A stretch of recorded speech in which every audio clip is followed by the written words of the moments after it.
Welcome back. The F-35 program is taking fire from Congress. The chairman of the House Armed Services Committee, Adam Smith, says the Defense Department should, quote, cut its losses on the plane and look at other platforms. The program's an example of what's wrong with weapons buying, according to Sean McFate, senior fellow at the Atlantic Council, professor at the National Defense University in Georgetown, and author of The New Rules of War, How America Can Win Against Russia, China, and Other Threats. He's writing about the F-35 in the Hill newspaper. Sean, thanks very much for coming on the program. Your argument against the F-35 is vehement and detailed, and I invite viewers to read it. We'll put a link at govmatters.tv/resources. But the title of your piece is The F-35 Tells Everything That's Broken in the Pentagon. What all is broken, in your view, in weapons buying inside DOD? Well, the F-35 is just the hood ornament to a much bigger problem.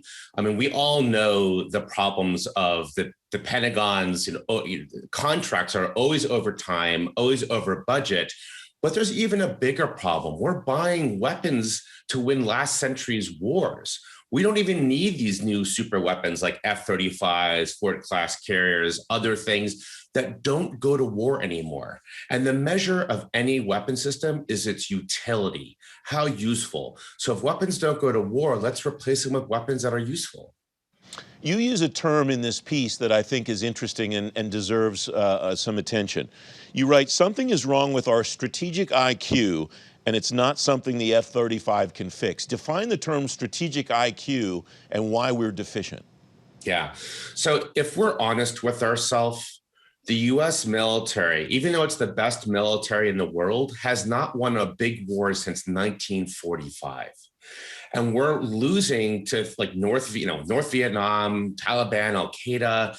That's not very popular to say, but the evidence is overwhelming. And it's not because we do have the best troops, training, and equipment, but our strategic IQ, how we use them, our strategies are hopelessly outdated. So we win every battle, but we lose the war because we've forgotten how to be strategists. How is that strategic IQ outdated, and how do we recover it? How do we bring it up to 2021 and actually take it to 2030 and 2050? Right. So United States of America has something I call victor's curse. You've heard the adage that generals always fight the last war, especially if they won it. That is victor's curse. France had it after World War I. They thought the future of war would be trench warfare after they successfully won World War I, so they built a Maginot Line. Meanwhile, Germany evolved its way of warfare and easily outflanked it. The F-35 is our Maginot Line. We're still fighting. We think the future of war will be World War II with better technology. We think that China and America war will be like the Battle of Midway in the South China Sea with F-35s, Ford-class carriers, and very expensive drones. And warfare has already moved past that. Our enemies are using disinformation, weapons that give them plausible deniability. They're using things like China does the Belt Road Initiative, which is a national security initiative.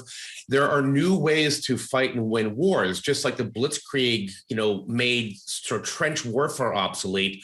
Other things are happening. And I write about this in my book, The New Rules of War. In fact, I say, here are 10 new rules or principles about how to fight and how to win in this new type of warfare in the 21st century. And it's looking at how our adversaries, China, Russia, Iran, others, are using these rules right now. One of the terms that you use to describe what's coming is information overmatch. Is that just cyber war and using data, or is there more to it than that? There's more to it. I mean, one of the unfortunate things about national security community in DC is that we conflate cyber with information. Those are two different things. Cyber is just a venue for information, just like radio, TV. These are all vectors of information. Information as a whole, strategic deception, the war of Sun Tzu, not the war of Clausewitz, that's what's taking charge in the world right now because we live in an information age. So now, WMDs are no longer nuclear weapons. There are things like disinformation, how our adversaries are trying to infiltrate, if you will, our media, trying to using disinformation to tear, so we tear ourselves apart from within. And that is a new weapon of war. It's not some of the best weapons today do not shoot bullets. And that's one of the lessons that we have to internalize to increase our strategic IQ. We have about a minute left, Sean, and there's one other item I want to ask you about. You write another thing that we need is the ability to fight wars beneath the threshold of war. What does that mean?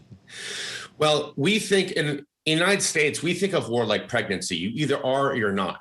But in reality, war is like a continual spectrum, and you're not really exactly at war or not. And our Cold Warriors out there will remember this. The Cold War was not just a metaphor, it was a real war.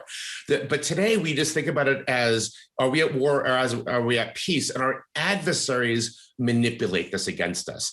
They wage war but disguise it as peace because they operate beneath our internally decided threshold of war.